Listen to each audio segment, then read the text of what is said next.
Salam, berjumpa lagi di dalam Embun Surgawi.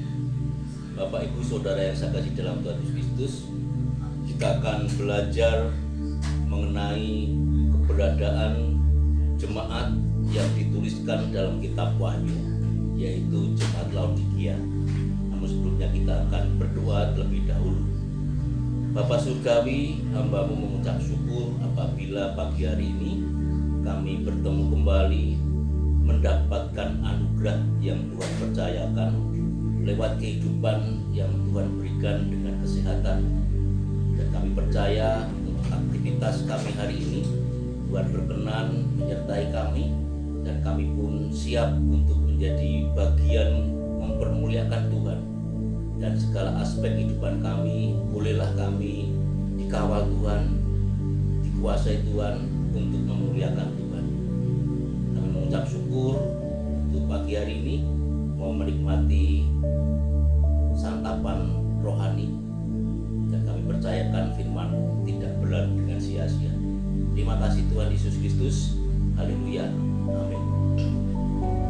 Bapak Ibu yang saya kasihi, dalam kitab Wahyu pasal 3 ayat 14-22 ini berbicara tentang jemaat di Laodikia.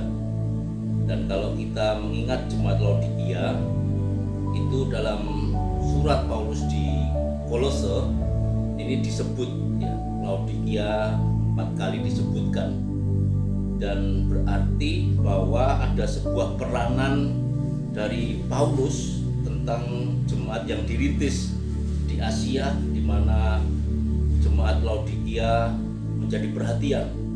Dan oleh Rasul Yohanes dalam suratnya Wahyu pasal 3 ayat 14-22, Tuhan menyuruh untuk memperhatikan dan belajar dengan jemaat Laodikia, di mana jemaat-jemaat sebelumnya Tuhan memberi respon, memberi perhatian. Tetapi untuk jemaat Laodikia adalah jemaat yang cacat, yang tercatat, di mana tidak ada pujian. Tidak ada pujian untuk jemaat Laodikia. Sedangkan 6 jemaat yang lainnya mendapatkan perhatian. Berarti keberadaan jemaat di Laodikia adalah jemaat yang terburuk.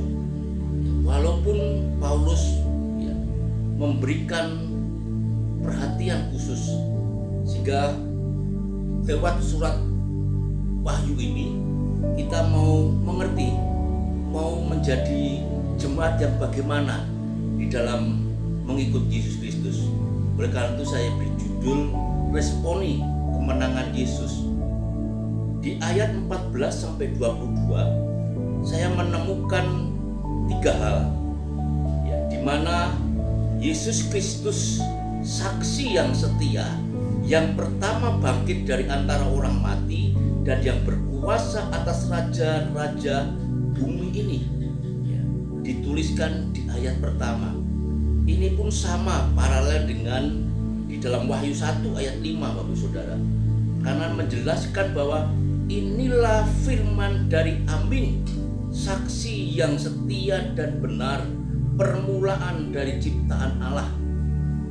Berarti keyakinan jemaat-jemaat terhadap pribadi Allah yang jadi manusia Yesus Kristus itu adalah firman yang setia, Allah yang kekal, Allah yang amin. Dan ini dibuktikan untuk bagaimana sebagai jemaat kita mau menjadi bagian Allah yang hidup, pribadi Yesus Kristus yang setia, dan kita menjadi saksi yang setia, sehingga kebangkitannya dari kematian, dan dia sebagai Allah yang berkuasa bahkan atas raja-raja di bumi, bagi dia yang mengasihi kita dan yang telah melepaskan kita dari dosa oleh darahnya.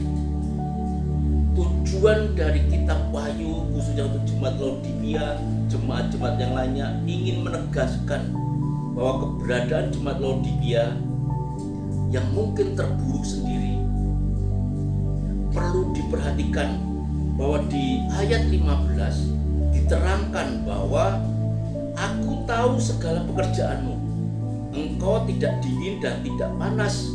Alangkah baiknya jika engkau dingin atau panas, jangan suam-suam kuku.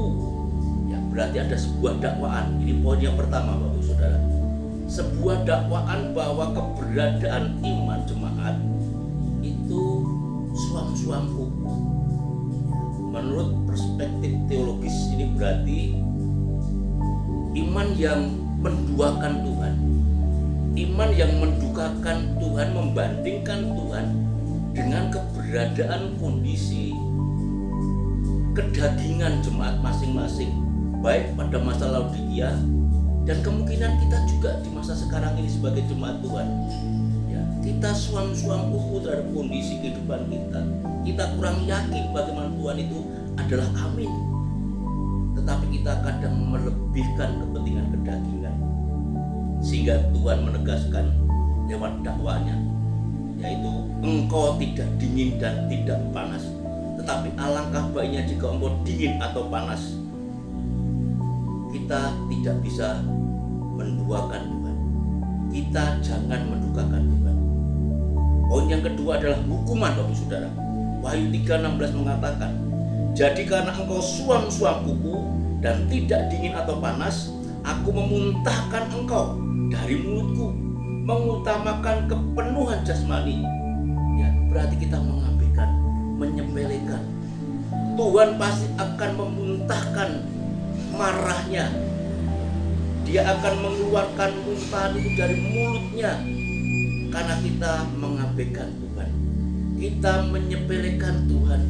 Kerohanian kita dianggap pandang mata yang sebelah, yang enteng, yang sebenarnya kepentingan kerohanian itu, kebutuhan kenyangnya rohani itu lebih besar dari kebutuhan kedagingan. Dan sehingga Yesus memandang rendah, memandang buta bagi jemaat Laodikia. Apakah kita akan dipandang Tuhan rendah dan buta karena kita mengutamakan kepentingan jasmani, mengabaikan kepentingan rohani?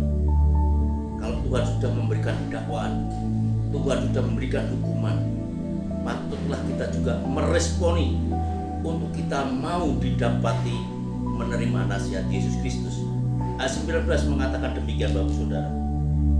Barang siapa ku kasihi, ia ku tegur dan ku hajar. Sebab itu relakanlah hatimu dan bertobatlah. Sebuah perhatian khusus kasih Yesus Kristus kepada jemaat. Karena apa? Dengan ditegur, dengan dihajar Tuhan, itu bentuk Tuhan mengasihi daripada tidak sama sekali diperhatikan, lalu tahu-tahu waktu dan kesempatan itu berakhir sehingga menerima konsekuensi penghukuman yang kekal. Oleh karena itu, bertobatlah supaya hatimu bisa menerima tawaran dan ajakan. Wahyu 3:20 memberikan keterangan untuk kita meresponi nasihat Tuhan, ajakan Tuhan, tawaran Tuhan. Lalu aku berdiri di muka pintu dan mengetuk. Jikalau ada orang yang mendengar suaraku dan membukakan pintu, aku akan masuk mendapatkannya, dan aku akan bersama-sama dengan dia, dan dia bersama-sama dengan aku.